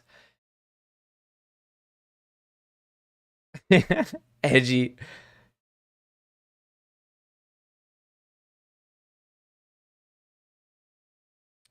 Riley Reid is an actress. Nice job, bro. Yeah, I mean, obviously actresses can own a Texas Roadhouse. There's no rules against it.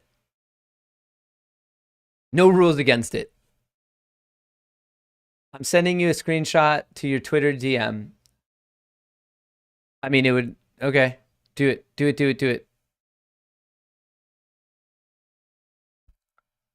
It was halted everywhere except Robinhood. Check their help Twitter. It was halted everywhere except the Robinhood? That seems wonky. Is it some weird loophole? Robinhood help.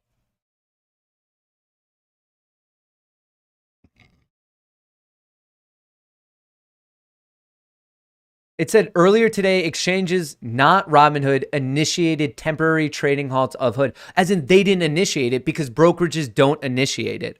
I think you're misunderstanding that tweet. They're saying that Robinhood did not create the halt, but the stock was still halted on their brokerage. Brokerages do not decide when a halt occurs or when it doesn't occur. That's the stock market. And then the rule is applied to all brokerages. It's saying that Robinhood didn't halt its own stock. The brokerage halted, or the brokerage didn't halt it. The stock market halted it, and it halted it on all brokerages. Brokerages do not get to decide if a stock is halted or not. Robinhood doesn't decide. Webull doesn't decide. Interactive Brokers, Fidelity, E-Trade, they're not the ones deciding when a halt does or doesn't occur.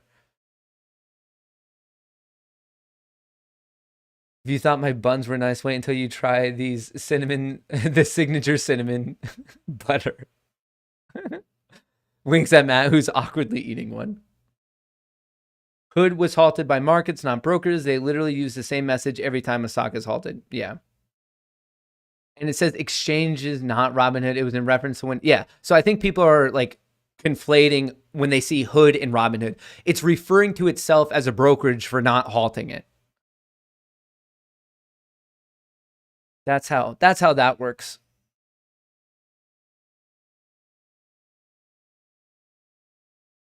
I hate. What if this gets out of hand and Riley Reed DMs me and she's like, seriously, stop telling people we're opening a Texas Roadhouse together? Like she gets pissed off. She's like, why? Who are you and why are you spreading this lie? The life of a duck. She's like, seriously, she's like, you seriously need to stop saying this. It's messing up other business opportunities for me. Roadhouse, a good idea. Brokers decide to stop buys though. So a stock halting and a stop of like the buying and selling, that was more of a collateral issue. And yeah, they, I guess, did decide that because they thought they were going to get like blown up.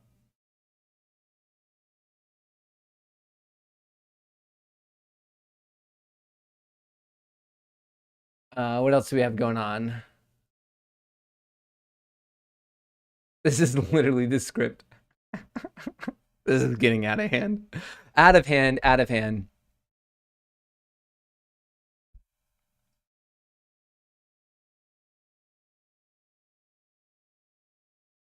What is this? Is there a reason why Hood opened at 54.48 and is now 69.46, but it's up on the day that MATFFE? Because it's based on the previous day's close, not the day opening. Not that day's opening, previous day's close.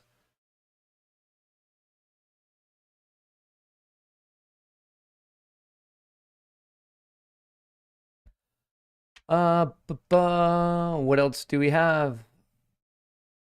Hey, Matt, can you put AMC on the right side? It's on the left side. Oh, wait. Oh, you mean, sorry. My bad. My misunderstanding.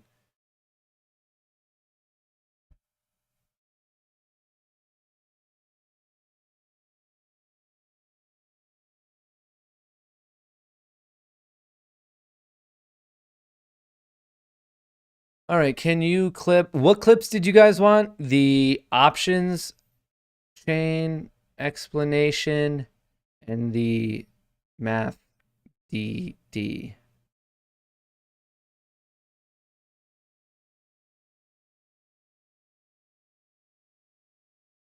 Two different clips. One for each channel. So the math DD one is going to get posted on this channel, the official Matt Kohrs channel, and then the option chain explanation will go to Matt Kohrs clips. Just so everyone knows. So in about, I don't know, an hour or two or something like that, the math explanation one on this channel, I'll post it. I would appreciate it. Like it, share it, subscribe it. I don't know, subscribe it. Mail it. Like if you want to get a transcript, write it all down, write it in a letter, send it to your grandma, whatever you need to know. But if you want a gamma squeeze, you have to do a grandma squeeze. We all know about that. That's the rules of the market. Are you and her going to be co-owners of Texas Roadhouse, or are you going to be step co-owners? Oh, the layers to that joke are so incredibly underappreciated. Sam Blow, that one's good. That one is hilarious. Are you going to be co-owners at Texas Roadhouse or step co-owners? Man, man, that is funny. Uh, all this time, he'd been worried about an SEC subpoena, not the cease and desist from Riley Reid.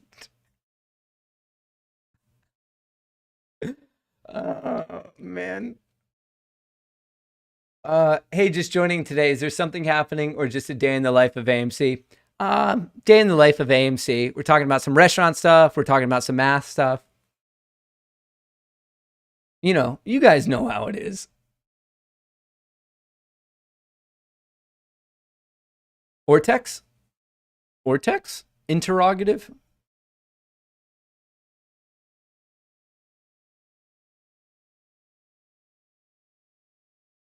Ortex?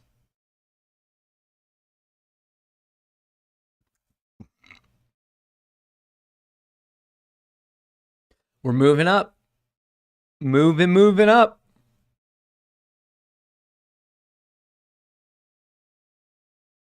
Just entered the stream a few minutes ago, and the first thing I heard you was opening was Texas Roadhouse with Riley Reid, and I thought, oh, okay, Mark, good for you. I'll be more than glad to attend the grand opening. Well, that's it. That's the goal now, folks. That is the official goal. We're going to have to go. I'm sure it's a lot. Texas Roadhouse franchise. Texas Roadhouse franchise fee. So the franchising is $40,000, but the total investment to get one is $1.6 to $3 million. Yeah. I would have to definitely be relying on Riley for more than 50-50 on that one. Yeah, about that. I don't have that. Really want to learn this and you do it so fast. How to open a chart, see support, resistance, want to see when to buy is on a stock. Use Fuel FCEL for an example. FCEL. Nope, I should probably spell it right. So what I do is more look for the recent points of rejection and bouncing. So for example, what I would do after going to the daily, I would get my trusty horizontal tool. I'd be like, all right, it bounced there. So that's going to be support. It was recently rejected here. I'd be like, oh, it looks like it broke down below that. I would come back here and be like, all right, we have a bit of this gap fill. That's exactly where the stock's at now. So it's a game of just seeing where the stock has reacted to previously, which, hang on, this is a really bad draw. So it's just I just drew the gap fill. So it broke through this support that I was hanging out at. This support was back from May 11th. It broke through that. And then the next support looks to be at, hang on, 577. And that's the gap fill from like way back when, right here. I'm looking at this gap fill from, I guess, November of 2020. So that's how I do it. Just look at the points, the peaks and the valleys that you previously see is probably the most general way for me to sum that up.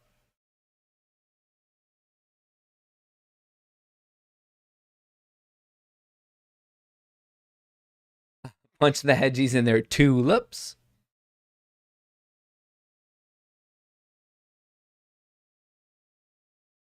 The tulips. Brother, watching holding generally need money for down payment end of August. Any optimism or technical analysis to eye? Right now, Gurker, the main thing I'd be saying is AMC is oversold, SSR is on, and we're at a level of support. So I'm hoping that there's enough action going on that it's a strong technical buy. I finished the creepy surprise and DM'd it and then thought I really want to send it in the mail. Can you please check your DM? I really want you to see it and it would mean a lot to me. Kinky Kong, for you? Sure. Just because every time I read that name, how could I not laugh? What is this one?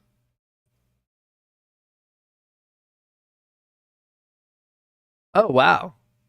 You're very good at drawing. I didn't read the messages that you're messing around with the bot account, but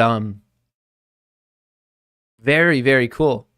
You're a good artist. I'm always jealous of artists. I wish I could draw. She had a cool drawing of me and the monkey, the Instagram picture. Oh, just so everyone knows, when I was just referring to her talking to scam accounts, if you look up Matt_Kohrs, that's me. Twitter, Twitch, and Instagram, I am Matt_Kohrs. It's that simple. I'm nothing else. I'm not Matt_Kohrs. It's not a 0. It's an O. I'm not Matt_Kohrs LLC official. I'm not asking you to WhatsApp me. I'm not asking you to send me money. I'm not asking you how your trades are going. I'm like, I see that a lot of like, how have your investments been?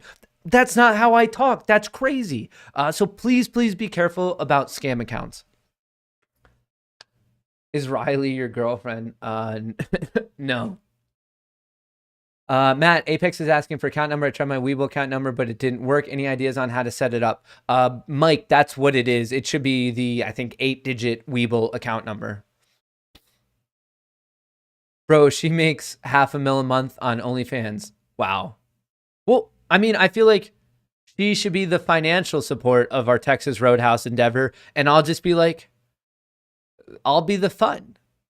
I feel like that's my pitch to any business. I'm not the face. I'm not the intellect. I'm none of that. I'm not the marketing strategist. I'm none of that. Literally across the board, my value add to any company, I'm just the fun.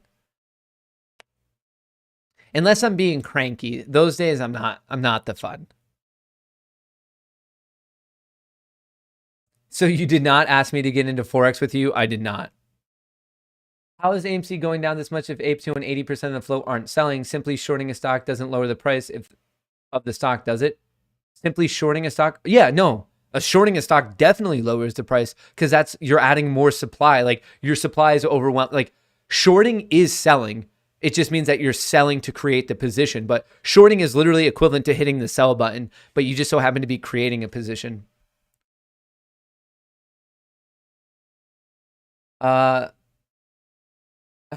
Trey's nipple makes twice that much. It would be hilarious if people made Riley Reid aware of the Texas Roadhouse inside joke, and she actually reached out to you and said, "Let's go for it." Oh, brother.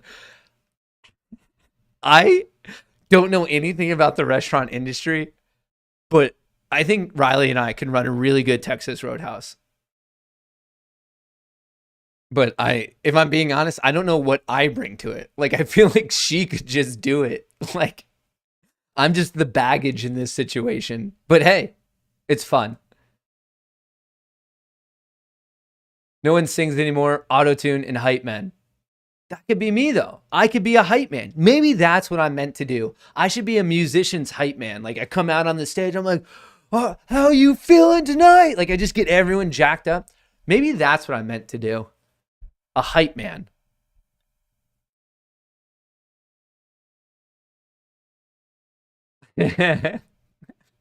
Sam Blow, you're cracking me up. Can you do a clip for the whole option chain talk? I fell asleep. Yes, JMR, I can clip that. We'll put it on the Matt Kohrs Clips channel.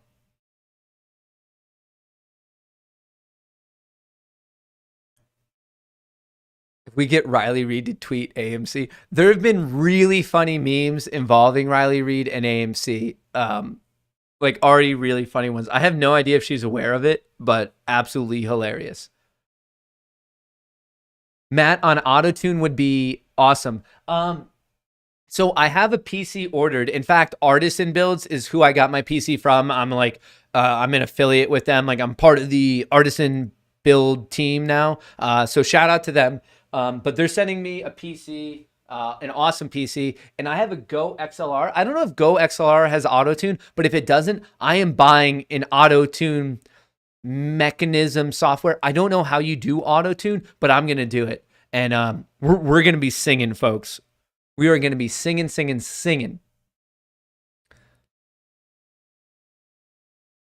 you please show us your duck? But I don't know. I want an auto tune, and like I don't think my Mac can necessarily handle it, but the PC coming in, we're doing it. We're doing it.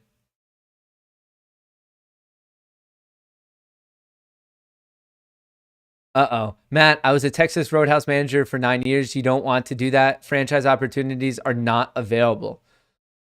Well, way to crap on my dreams, man.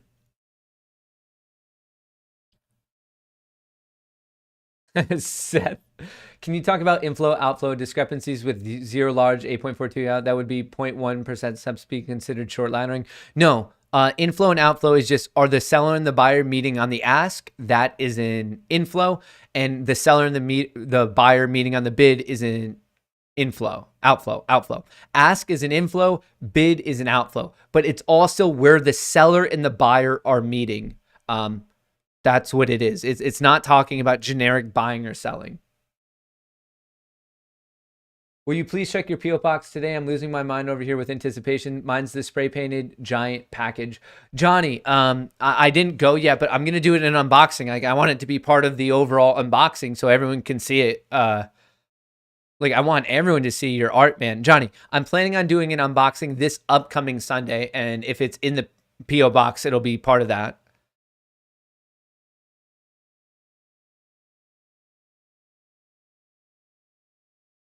All right, what else did I mean? Yeah, I talked to you, Matt underscore Kohrs. I don't think you like my penny stocks. Also, would like to extend your car warranty, Jeffrey.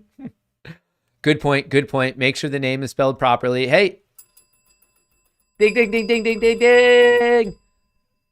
Casino is closed, folks. The casino is closed. Hang on one second. Shoot. Okay, I don't have it down here, so we'll have to do that tomorrow. Casino is closed. Here's what's going on. Here is what is going on. I will clip the math explanation of what's going on with the naked shorts, the synthetic shares, the counterfeit shares, whatever you want to call them. I will be posting that on this channel. On the new update channel, the Matt Kohrs clips, I'll post some of the other clips from today's streams on that. So check back to that channel within an hour, 2 hours, something like that. It will be there. I'm going to be posting it. If you want that, if you want other people to know about it, I'd appreciate if you like, comment, share. That does help. All that good crap. I'll tweet it out so you guys know when it's live. Let me think of anything else. But tomorrow, 9 to 11, 2 to 4, normal Thursday stream schedule. I will be doing that. So be on the lookout for the post tonight, and then I'll see you bright and early, 9 a.m. tomorrow. So make sure we are checking all that out. But overall, thank you for another amazing day of support. Thank you for the jokes. You guys are always cracking me up. I love the support. You guys are the absolute best. Thank you so much. Seriously, you make my life such a joy. I appreciate every single one of you. Thanks for everything, and I will post those things. I'll see you tomorrow. I'm trying to think of anything else. If I miss of anything, I'll just tell you tomorrow. But overall, don't forget, from me and Chair, best of luck in the markets, and I truly hope you enjoy the remainder of your morning, afternoon, evening, night, wherever you are. I hope you have a good one. Thank you so much.